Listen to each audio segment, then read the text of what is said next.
Jadi konsep belajar benar, pertama baca, tadi sudah baca, kedua apa? Tazkiyah, bersihkan hati. Makanya proses ibadah, tahajud, zikir, itu proses apa? Pembersihan. Baru apa? Taklim. Nah, itulah makanya mohon maaf, proses belajar mayoritas di sistem kita itu kurang optimal hasilnya. Kenapa? Karena prosesnya ilmu langsung dicekokin teman di kepala. Makanya ilmunya masuk di kepala, dihafal, lalu dijawab ketika ada soal dia di ujian. Tapi dalam kehidupan nyata nggak ada. Kenapa? Karena ilmu jadi hafalan. Ilmu itu bukan hafalan, tapi ilmu itu makanan hati, tempatnya di hati. Nah, Bapak dan Ibu, kalau ilmu tempatnya hati, maka itu yang menjadi hidayah. Lalu Allah katakan baru bisa diajarkan apa yang disebut dengan kitab dan apa yang disebut dengan hikmah. Hikmah itu artinya adalah sunnah, atau hikmah itu artinya bijaksana. Makanya harusnya orang semakin ilmunya tinggi, dia sikapnya semakin apa? Bijaksana. Tapi yang terjadi apa Pak? Semakin ilmunya tinggi, semakin minteri. Dan Pak ini kata kuncinya. Wa in kan min qablu lafi dhalalin mubin. Siapapun sebelum itu, sebelum apa? Sebelum Allah kirim Rasulnya, sebelum Rasulnya membacakan ayat-ayatnya, sebelum Rasul membersihkan hati kita, dan sebelum ngajarin, semuanya dalam apa? Kesesatan. Artinya sumber kebenaran itu adalah Rasulullah. Bisa pada itu betapa pentingnya apa? Rasulullah. Nah, itulah sebabnya Bapak dan Ibu yang dirahmati Allah. Ketika Allah Subhanahu wa taala mengatakan di dalam ayat surat apa? Surat Al-Bayyinah ini, ya, bahwa semuanya nggak mungkin terpisah dengan kekufuran. Bahkan mau dipecah pun dia tetap saja tidak mau pecah dengan kekafiran kalau tidak mengikuti apa? Rasul dari Allah. Ya, alhamdulillah kita semua Bapak dan Ibu yang dirahmati Allah menjadikan Rasulullah teladan kita dan sumber belajarnya kita dari beliau sallallahu alaihi wasallam. Makanya mohon maaf Bapak dan Ibu, agama ini sumbernya adalah wahyu. Wahyu itu disampaikan kepada apa? Rasul. Rasul menyampaikan kepada para sahabat dan sampai kepada kita. Jadi sumber agama kita apa? Wahyu. Wahyu itu ada dua, Al-Quran dan hadis Rasulullah SAW. Kalau mimpi sumbernya, mimpi. Ustaz, saya mimpi datang Rasulullah mengatakan sholat ini gimana? Syariat. Kalau ulama besar, syariat. Nah, kalau di dalam agama kelompok Syiah, Bapak dan Ibu, salah satu sumber syariat yang paling kuat itu apa? Imam. Maka apapun yang dikatakan oleh imam itu jadi syariat. Kata imam sholat 3 kali sholat. Walaupun yang lain apa hadis Rasul mengatakan apa? 5 kali. Tapi kita harus Sunnah Jamaah, sumber kita adalah Al-Quran yang disampaikan oleh Rasulullah dalam bentuk Qurannya dan hadisnya, lalu diajarkan kepada kita dan dipahami oleh ulama. Jadi pemahaman ulama itu penting, jangan juga ulamanya dibuang. Saya langsung mau kepada Al-Quran dan apa? Hadis, lalu ulamanya ya seperti Imam Syafi'i. Mana yang lebih pakar Bapak dan Ibu? Orang sekarang atau Imam Syafi'i?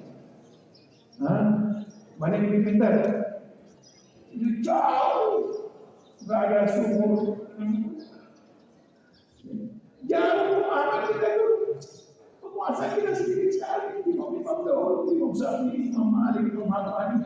Mereka itu berbeda pendapat karena pintarnya mereka.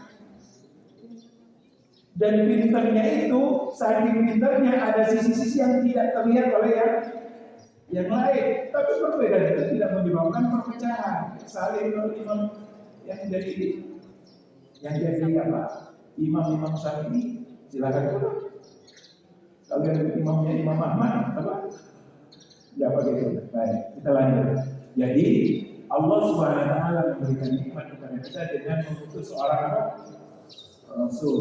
Rasulun minallah. Karena sumbernya satu-satunya cuma Allah.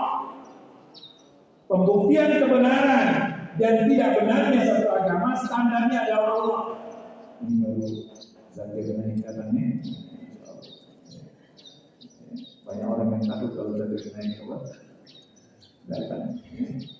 Karena memang Bapak dan Ibu Mama semakin dijelaskan, semakin nampak benarnya agama ini. Kenapa? Karena sumbernya satu. Sumbernya satu yaitu Allah. Yang menyampaikannya juga satu, yaitu Rasulullah Sallallahu Alaihi Wasallam. Dia dulu, jadi Rasulullah itu apa artinya itu? Apa artinya itu? Membaca, apa artinya membaca? Cuma menyampaikan apa yang tertulis itu bukan. Ya dulu. Apa yang tertulis misalnya di dalam surat ini, lam yakumil ladzina kafaru min ahli kitab wal musyrikin munfakin hatta ta'tiyahum dia baca la yazid, tidak bertambah dan tidak beliau apa kurangi. Kemudian yang kedua, beliau menjelaskan, makanya kehidupan Rasulullah itu jadi Rasulullah itu adalah Quran berjalan. Rasulullah itu apa? Quran berjalan. Quran hidup itu Rasul. Maka penjelasan Al-Quran itu kita dapatkan dari Rasulullah. Ya. Lalu kita dapatkan dari para sahabat yang melihat Rasulullah, yang mendengar Rasulullah. Ini penting Bapak dan Ibu yang dirahmati Allah. Makanya para sahabat itu harus diterima. Karena beliau yang paling, mereka yang paling dekat dengan Rasulullah. Kalau ada orang yang menyatakan semua sahabat kafir kecuali tinggal beberapa orang, itu bahaya. Artinya data rekaman tentang Rasulullah dari para sahabat semuanya tidak benar. Itu bahaya. Oleh sebab itu di dalam akidah kita harus sunnah wal jamaah, tidak seperti orang Syiah yang mengatakan sahabat itu semuanya apa? Kafir, tinggal hanya beberapa orang yang membuat terutama sahabat-sahabat yang paling hebat, Abu Bakar, Umar, Utsman, kemudian Abu Hurairah, semuanya dikafirkan. Makanya akhirnya yang jadi superstar yang mereka kata imam. Jadi apa yang dikatakan oleh imam, mana yang dikatakan oleh manusia saya. Padahal imam tak pernah melihat apa Rasulullah Sallallahu Alaihi Wasallam. Jadi Bapak dan Ibu Allah, penjelasan itu adalah Rasulullah. Oleh sebab itu kalau Rasulullah berkata dalam hadis sahih, Rasulullah Sallallahu Alaihi Wasallam bersabda hadisnya hadis sahih, langsung tangkap. Jangan katakan ini hadisnya masuk akal gak ya? Mohon maaf Bapak dan Ibu, ada orang begitu hadisnya hadis sahih, mohon maaf kelihatannya hadisnya nggak masuk akal. Ya? Jadi kalau sudah sahih artinya apa? Secara riwayat sudah benar bahwa itu dikatakan oleh Rasulullah. Maka terima dulu, jangan tolak dulu. Nggak masuk akal sih. Ya. Ini penting karena banyak orang yang menolak hadis sahih gara-gara dianggap lama. Tidak sependapat. Nah, kalau hadisnya maudhu, palsu, jangan katakan itu hadis dari penting bapak-bapak ibu perhatikan. Banyak di antara bapak-bapak ibu atau saudara kita ini kalau dapat share itu ketika Rasulullah SAW berkata, langsung di-share. Ini tangan saya sakit ya. Langsung di-share. Terutama beberapa hadis tentang awal bulan. Orang Tiongkok yang memberitahu kedatangan bulan Rajab, bulan ini maka dibebaskan dari api neraka dari Rasulullah SAW. Kadang-kadang mobil masuk, makanya jangan mudah menyebar.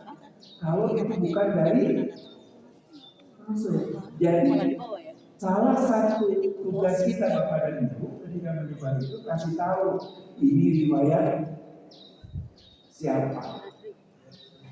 Kalau riwayat Bukhari dan Muslim itu pasti hadisnya apa?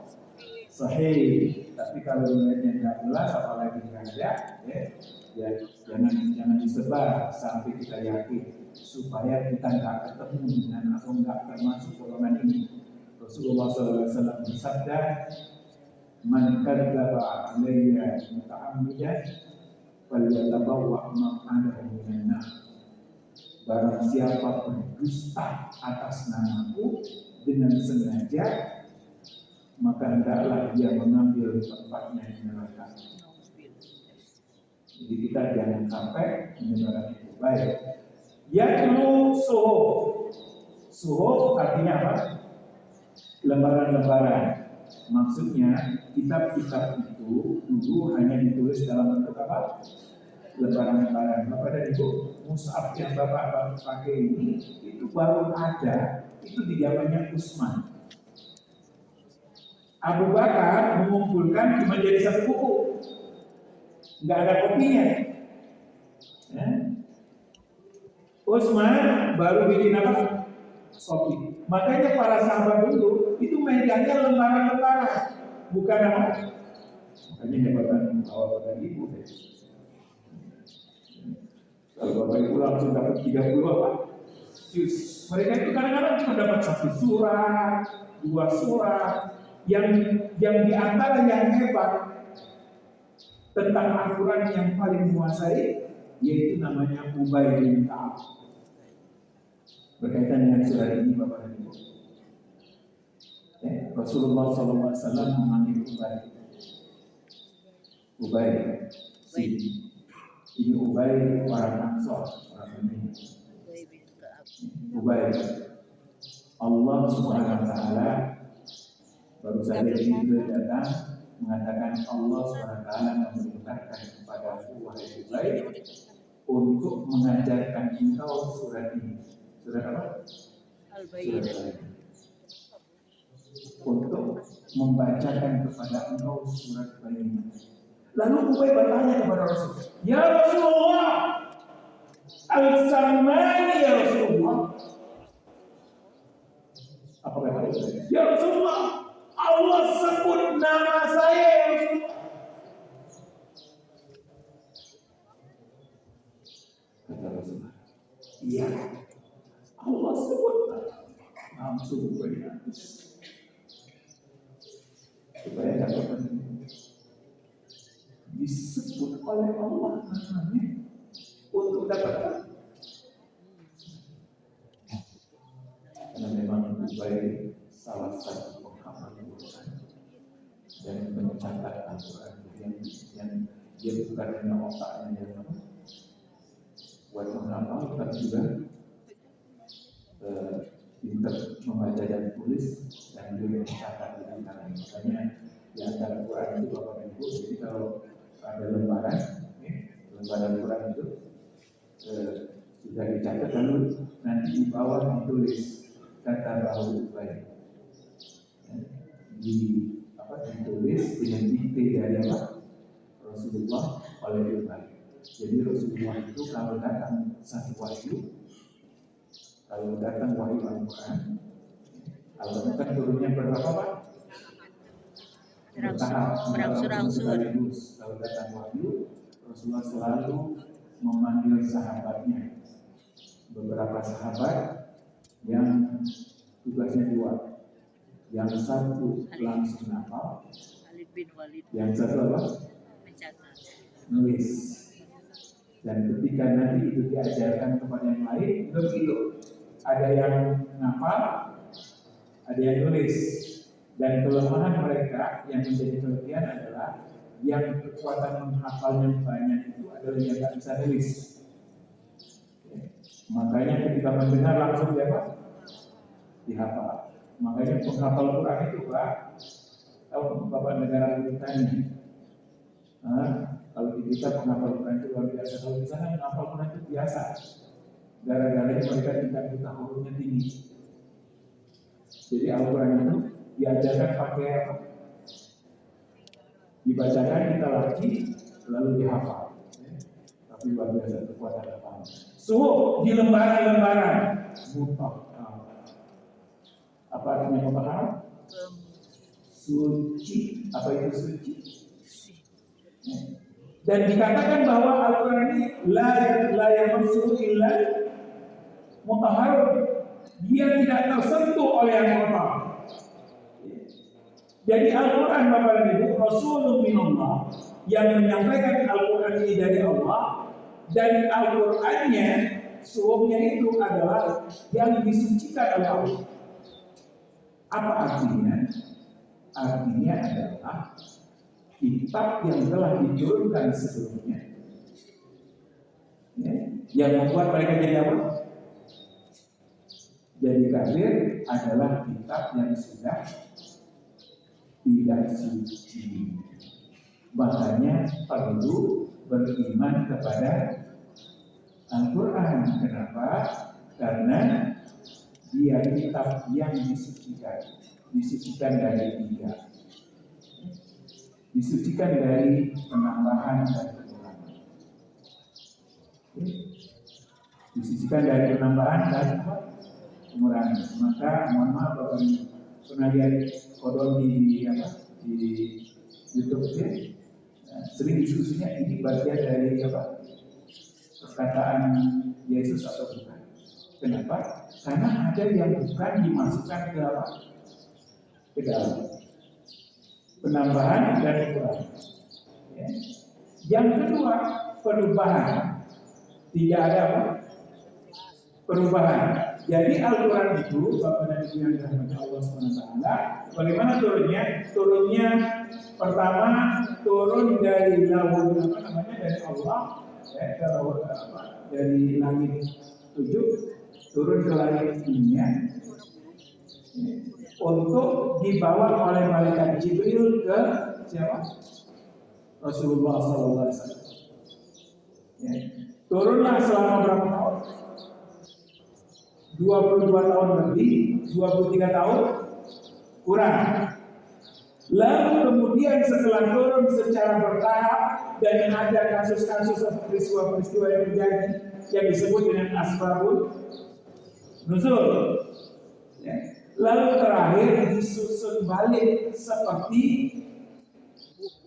aslinya. Maka apa yang ada pada kita ini, Bapak dan Ibu, itu sudah susunan seperti aslinya, bukan susunan seperti turunnya. Jadi paham? Ya. Susunan seperti apa? Aslinya, bukan susunan seperti turunnya. Turunnya pecah-pecah, maksudnya tidak sekaligus, tetapi kemudian disusun. Ini diletakkan di surat Al-Baqarah, diletakkan di surat ini dan seterusnya, dan urutan surat juga demikian, tidak seperti urutan turun. Nah, Bapak dan Ibu yang dirahmati Allah, jadi yang pertama bersih dari penambahan dan pengurangan, lalu bersih dari perubahan dan bersih dari pemahaman yang salah karena dijelaskan oleh Rasulullah. Makanya mohon maaf Bapak dan Ibu, memahami Al-Quran jangan pakai kepala kita. Ada 4 level memahami Al-Quran. Yang pertama, pahami Al-Quran pakai Al-Quran. Ini yang paling kuat. Makanya Al-Quran itu Bapak dan Ibu, Al-Fatihah itu adalah apa? Intinya. Lalu ada 10, 7 ayat-ayat besar yang menjelaskan. Ya. Kemudian dijelaskan oleh surat Al-Baqarah. Kemudian Al-Baqarah dijelaskan oleh ayat-ayat setelahnya. Jadi semua Al-Quran itu sangat sistematis. Ini banyak orang yang mengatakan Al-Quran itu tidak sistematis. Wah, itu karena mereka nggak mau mentadaburi seperti ini. Kalau kita tadaburi, tahu ternyata urutan berpikirnya itu sangat sistematis. Kenapa ini setelah ini? Kenapa ini kok hubungannya dengan ini? Itu luar biasa. Itu butuh belajar, ya, butuh belajar. Jadi yang pertama Al-Quran dengan apa? Al-Quran. Yang kedua adalah Al-Quran dengan hadis. Karena yang paling paham Al-Quran siapa? Rasul. Jadi jangan katakan aku dan Rasul sama memahami teks. Satu kepala banget ya. Mohon maaf Bapak Ibu, orang-orang begini kadang-kadang kesombongannya bikin dia jadi bodoh. Yang ketiga, Al-Quran dengan qaul sahabat, dengan perkataan para sahabat. Kenapa? Karena mereka yang hidup pada masanya. Dan yang terakhir, baru kita memahami Al-Quran dengan perkataan ulama yang lain yang punya ilmu pada bidangnya masing-masing. Yang terakhir sekali, dari pemahaman yang empat itu barulah boleh kita punya pendapat. Jadi jangan sampai kalau kita sudah berletakkan di level pertama, akhirnya ngomongnya aneh-aneh. Ya. Misalnya mengatakan tidak ada perintah sholat di Al-Quran. Siapa? Adi Aiman dulu. Ya, baca Quran enggak kok langsung bikin apa? Bikin pernyataan. Baik, ini jadi Bapak dan Ibu yang dirahmati Allah dan tidak bisa dirubah walaupun sekecil apapun, walaupun harapan. Suatu ketika ada orientalis yang bangga banget mengatakan, gak mungkin, pasti ada perubahan. Lalu seorang ulama daripada berdebat,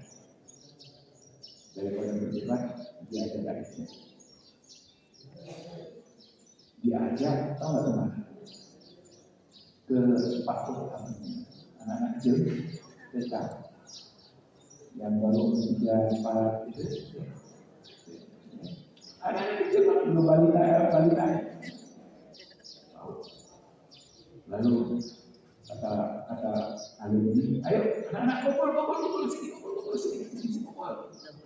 Ya, Ustaz mau baca Quran, kalian dengerin ya. Kalau salah apa? Betulin. Bismillahirrahmanirrahim. Wal asru innal insana. Anak-anak langsung salah. Harusnya beda. Tahu nggak? Kalau mereka orang tahu, sebenarnya wal asru benar. Wa itu artinya dan. Tapi yang dimaksud di sini bukan wajah, tapi demi sumpah. Maka anak-anak tidak memahami karena dia bahasa Arab atau tidak, tapi memahaminya inilah Al-Quran yang boleh. Maka ketika dibaca wal asr langsung protes semua. Salah. Kata anak kecil aja tahu. Anak kecil aja apa? Begitulah Allah menjaga Al-Quran. Mohon maaf Bapak. Tidak ada kitab sesuci. Tidak ada kitab sesuci. Makanya suatu ketika ada seorang masuk ke Kristen, datang ke saya, dia mengatakan, maaf saya tanya, kenapa masuk Kristen? Gimana? Saya akan di Kristen, Ustaz. Semua bacaannya kita paham. Di bahasa kalau di Islam semuanya pakai bahasa.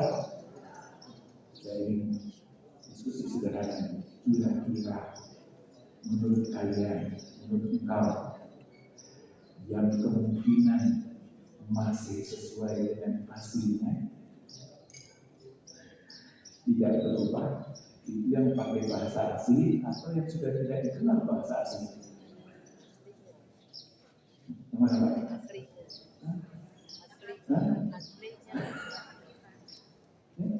Sederhananya begitu sih. Kenapa kok berbahasa Arab itu dianggap kekurangan, malah itu dianggap kelebihan?